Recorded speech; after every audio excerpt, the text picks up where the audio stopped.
So I'm just going to assume that everyone can see that. Oops. Wow. Okay, so thanks very much, Scott. Yes, and as Scott mentioned, my name's Naomi Stead, and I'm the head of the Department of Architecture at Monash University, a department which includes architecture as well as urban planning and design and interior architecture. So as Scott mentioned, I'm joined here this evening by my colleague Carl Grodach, who's the director of the Urban Planning and Design program, which is a relatively new program and a pretty exciting one, I must say. So the question of how can architecture and urban planning respond to a changing world is one that's very close to my heart, and in fact is close to the mission of Monash University. So some of you might have seen this advertising campaign, which was released with quite a splash from Monash last year, I think, and it was the "If you don't like it, change it" campaign. Now, this was Monash as a whole, the entire university, which is, of course, an extremely large university, the largest by student numbers in the country. And really, it's a university with an agenda to act in the world in a quite powerful way. And that is true of the medical faculty, the science faculty, the IT faculty, the engineering faculty, and certainly the Faculty of Art, Design and Architecture, where we belong, and the architecture program in itself. So for me, the question is really, could be reframed as, how can architects and planners be change agents? And of course, because I'm an educator, trained as an architect, but these days a professional educator and a leader in the academic space, for me, the question is really, how can we educate people, architects and planners, to be change agents? Because it's pretty clear that that's what the world needs now. So some of the key questions that are facing the planet and humanity, I would argue that they really are fundamentally questions which, within which architecture and planning are absolutely central. And I'm going to run through a couple of them. So central amongst them is the question of urbanization. Now, none of these things, or some of these things, are unequivocally bad, but some of them are quite complex. So we might say that urbanization brings problems with it, but it also brings incredible benefits. The challenge is that urbanization is happening extremely rapidly and at a scale that previously would have been largely unimaginable. So we see arable land on city fringes, as we see in this image here, being turned into very, very high density dwellings as people frequently from rural areas move to cities, and there's massive migration and population movement. So these people have to be housed, and there has to be work. This is a fundamentally urban question where planners and architects can be part of the solution, or they can also be part of the problem. With urbanization comes informality very frequently, because populations moving to cities will often move into informal settlements, also known as slums. What we're seeing here is an image of Cape Town, where on the left there you see an informal settlement, and on the right a slightly more formal settlement, although possibly not what we might be accustomed to in an Australian context. But informality, you know, there's an enormous amount of vitality and sense of community in such informal settlements, but there are also fundamental problems, obvious ones like sanitation, access to healthcare, and basic spatial amenity, people not having adequate places in which to live and be educated. So informality, obviously also an urban question and also an urban problem, something that architects and planners can be part of the solution, or can certainly exacerbate the issues as they stand. Along with informality comes, and with cities generally speaking, comes social inequality. This is an image from Brazil, where you see on the right-hand side extraordinary wealth, high-rise apartments, everyone with a pool and a terrace, and on the left, another informal settlement. Social inequality, you might say, oh, well, that's about money, or that's about just class, or that's about social issues. But it is also spatial, and it is also part of the built environment, or let's say it's enshrined in the built environment and can be exacerbated by the built environment. Once again, architects and planners can help to resolve these kinds of questions and to reduce social inequality, because I guess I want to draw your attention to that wall that runs between these two, you know, the haves and have-nots, quite literally. Or, you know, we can continue with a business as usual model where there's huge social inequality in the world, and architects and planners can, you know, perpetuate that, which I would say is not desirable. Sprawl is an issue that we're extremely familiar with in Australia.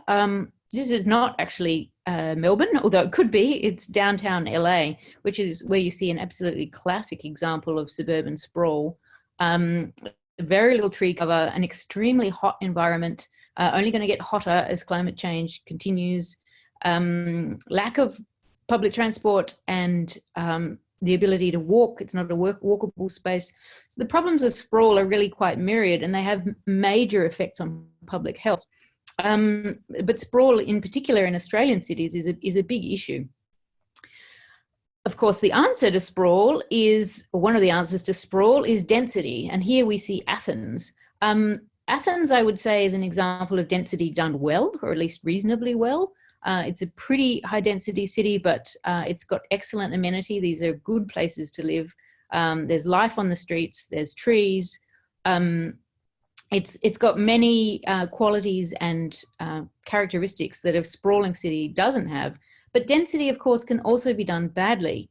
And what we have seen in recent times, as in very recent times, is a link between population density and other possible public health risks, for example, pandemic. And I'm going to come back to that in a second, because what we wouldn't want to do is jump to the conclusion that density is unsafe or undesirable, because I'm going to be arguing to you that that would be wrong. The density is really what we need, and we can have dense, high quality cities which produce a better life for their citizens, which is equitable.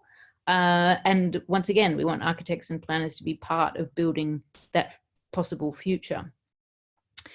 So, I mean, even if we think back just to Christmas this year, the kinds of urban problems or, let's say, built environment problems facing Australian cities are becoming more and more pointed. This is actually an image of the 2003 Canberra bushfires. But you see here that it really is an urban question, bushfire, increasingly, as wildfires are encroaching on the edges of our cities, in this case, on the edges of our capital city, which is, I mean, when you think about it, pretty astonishing. But we saw it again and again over the last summer, the horror of last summer. Bushfire responsiveness is certainly something that architects can respond to at the level of individual buildings, but it is also an urban planning issue. It really is.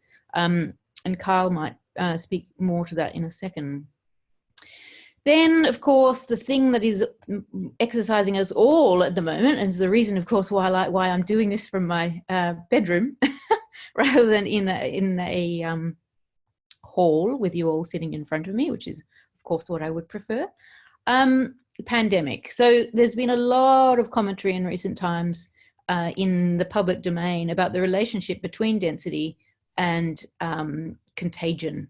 This has partly been fueled by the fact that places like New York, you know, the sort of exemplar of a dense urban metropolis, has been such a terrible locus for the COVID-19 pandemic. But as I said before, while we need to think about population density carefully when we think about the possibility of the transmission of disease and public health issues more broadly, I would argue that the problem is not density. The problem is inequality, poverty, and inequitable access to healthcare. So these, once again, these are policy issues and political issues, but they are issues of urban planning and architecture. And I would argue we can have large numbers of people in the same place living harmoniously and well together, and also not infecting one another. So we might rephrase that question again and say, how can architects and planners contribute to the common good? For me, really, that is the key question here. How can they be change agents? How can they make change to the world in a positive way? But really the question is, how can they contribute to the common good? Rather than, for example, simply increasing profits for speculative land developers. So one answer to that, I'm going to give you a few examples now of how I think architects and planners can contribute to the common good, with specific reference to research that's happening in my department, including the work of Carl, which we'll return to in a second. So, and I think the argument is, or the answer is that the way in which architects and planners can contribute to the common good is through new responses to complexity. And when I say complexity, I mean the kinds of complexity that we see in climate change and global warming, that we see, which, for example, leads to bushfire and a range of other problems which are still coming for us.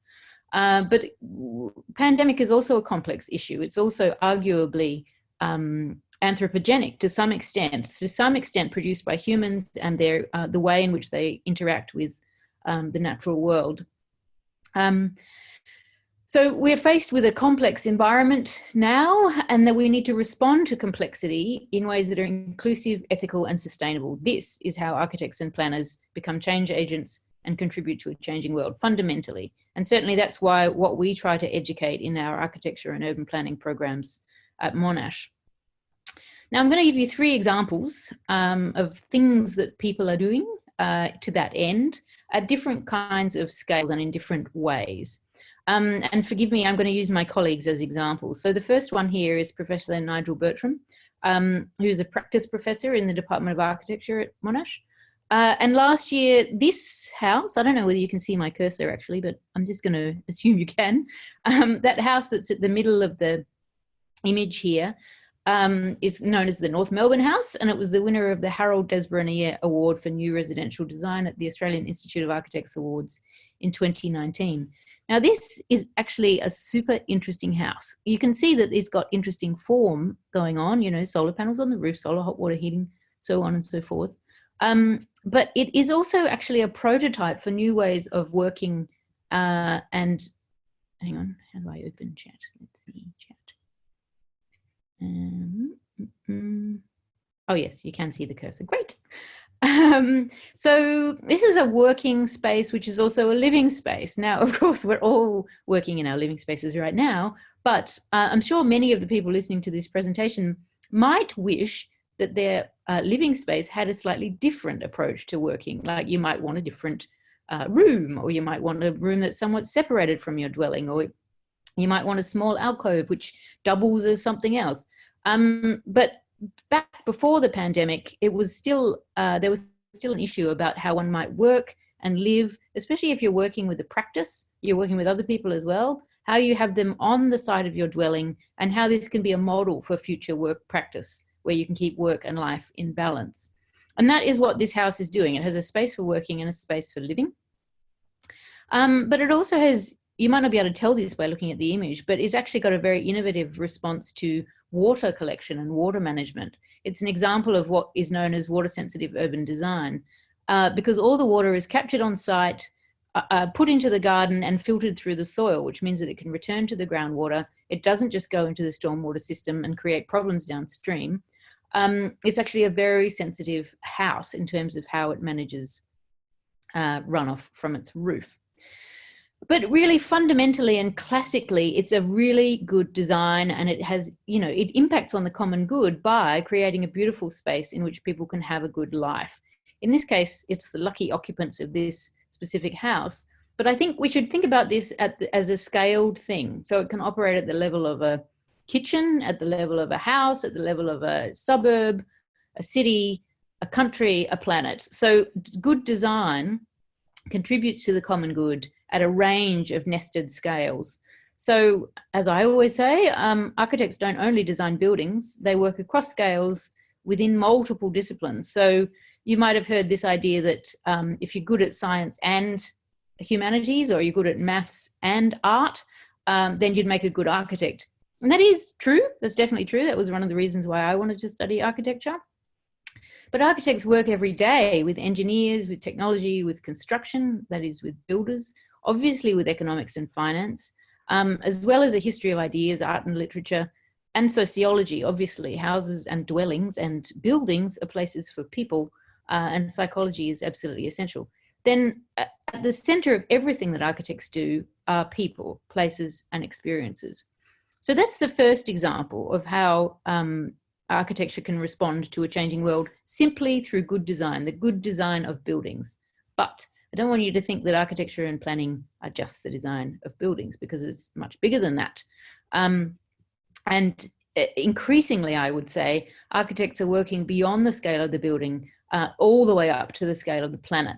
So this is my second example. Another colleague, Professor Diego Ramirez Lovering, colleague who started in the Department of Architecture, in fact was a former head of department, but really his work has literally gone global now, and it's moved well beyond architecture as a discipline to think about infrastructure. So he has a project called the RISE project, which stands for Revitalizing Informal Settlements and Their Environments, in a research lab which is called the Informal Cities Lab. And what they're basically doing is taking informal settlements, or slums, as I mentioned earlier, in Fiji and Indonesia, places which are not only have inadequate sanitation arrangements, but also are vastly affected by monsoonal flooding and other extreme weather events. So you might be able to see this is actually an image of the same, taken from the same position. You can see some features. For example, that fence post is the same fence post. So you can see that they're vastly different according to times of year. And if you were living in a house like this, which is primarily self-built housing from relatively, from found materials or scavenged materials, you can see that your quality of life might be dramatically impacted by the coming of the monsoonal floods. But more importantly, the health of your children in malarial environments are likely to be severely affected by this kind of flooding. So the RISE project is about, on the one hand, it's a design problem or a design question. It's about where you put toilets, where you put rainwater tanks, how you help people to have sanitary septic arrangements and wash their hands. Relatively simple design, but actually it's about infrastructure and about how you arrange these sanitary fixtures in uses green infrastructure that is self-filtering, that is simple, that won't break down and won't make the problem worse. So this is across 24 separate informal settlements in Fiji and Indonesia. It comes from design as a basis, but it expands outwards into infrastructure, streetlights, stairs, waste collection, you name it. It's the systems that make settlements work for people. And of course, it's all designed with the people, because if it wasn't designed with these communities, it simply wouldn't work. We know that infrastructure dropped from above as though from heaven is not going to integrate, and it's not going to be used in the way it was intended, and it's not going to work. It will often make things worse. So in collaboration with the World Bank, the Asia Development Bank and the Wellcome Trust, this project really tries to involve the local communities themselves in what they need and where they need it. So that was the second example. With an architectural training in an architectural or planning training in urban design and planning, you can scale right up and become involved in projects like this, which really make a tangible impact in people's lives in the first, second, and third world. That's the second example. The third example, and forgive me for using myself as an example, has to do with some of my own work on advocacy and policy. So there is, that's me back when we were still allowed to gather in public. That's me waving my arms around. I was in Zurich at the time and giving a guest lecture at ETH on work that I and colleagues have done around gender equity in the architecture profession and the underrepresentation of women at senior levels of the profession.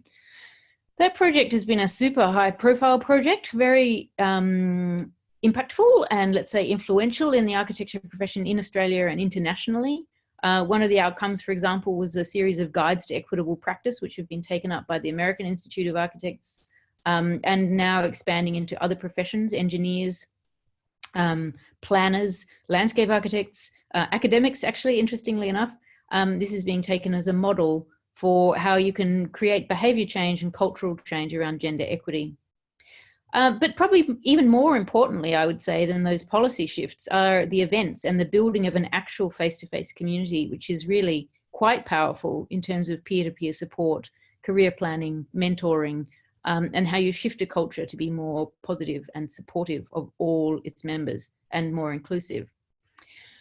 This one's hot off the press. So that group, which is known as PALA, we just won a major prize at the Australian Institute of Architects National Awards, the Paula Whitman Leadership in Gender Equity Prize. There's me behind the words.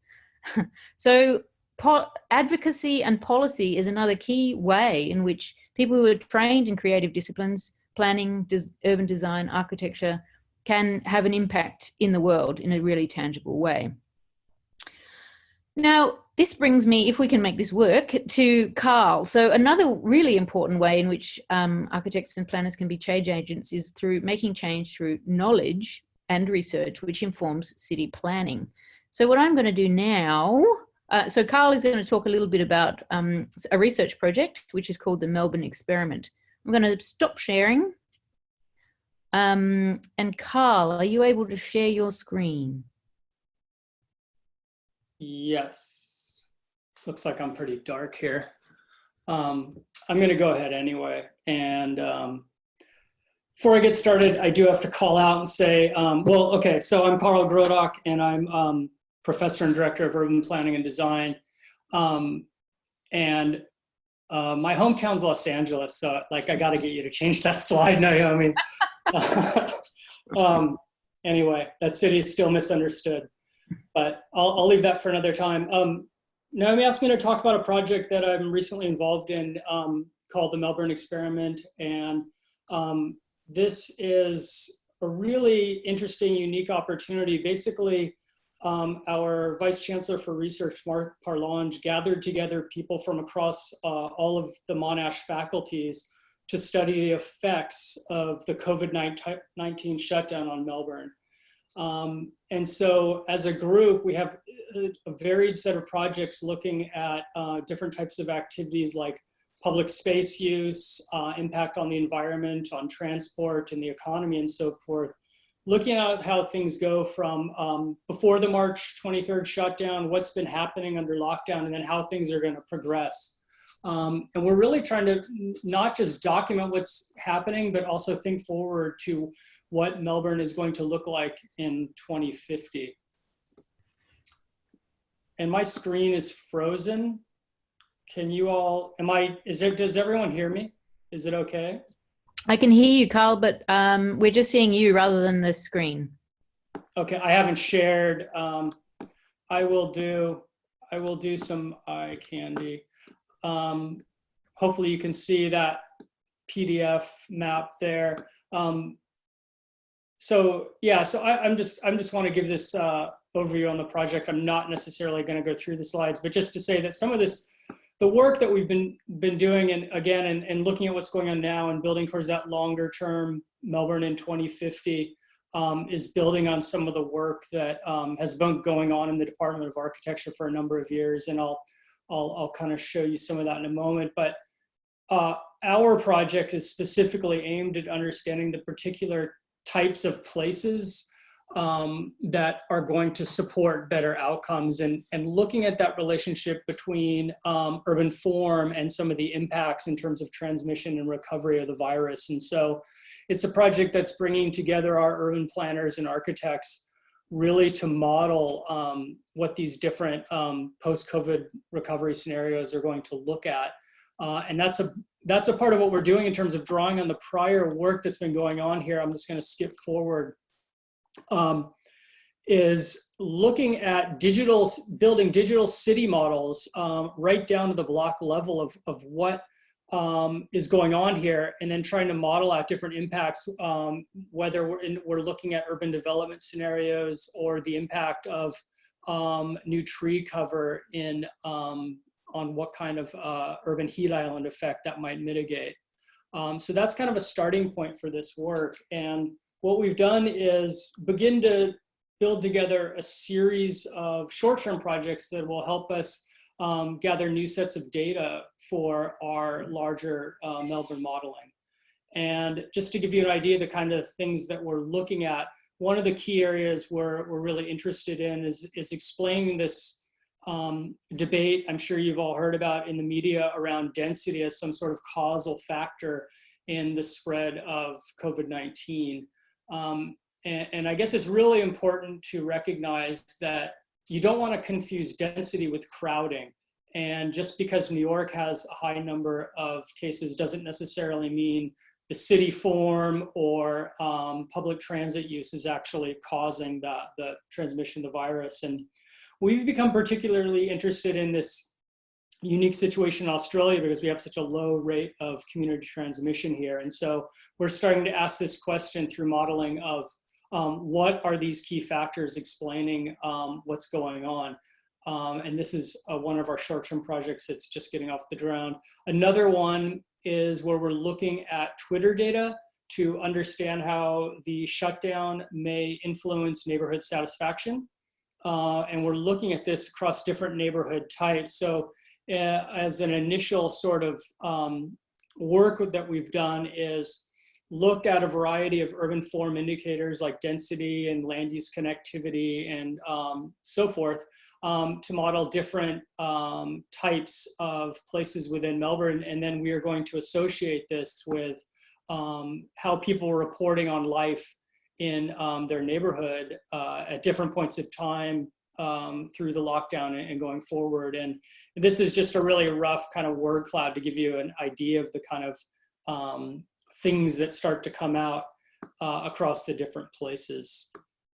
And then lastly, a project that will be connecting with this is one that I've been engaging with with my students in my economics in the city class is to do analysis of employment in vulnerable industries, look really closely at who's working in those different sectors, where they're located, how it aligns with different types of neighborhood factors, as well as employment factors in the places more broadly, as a way to build up an economic development policy response.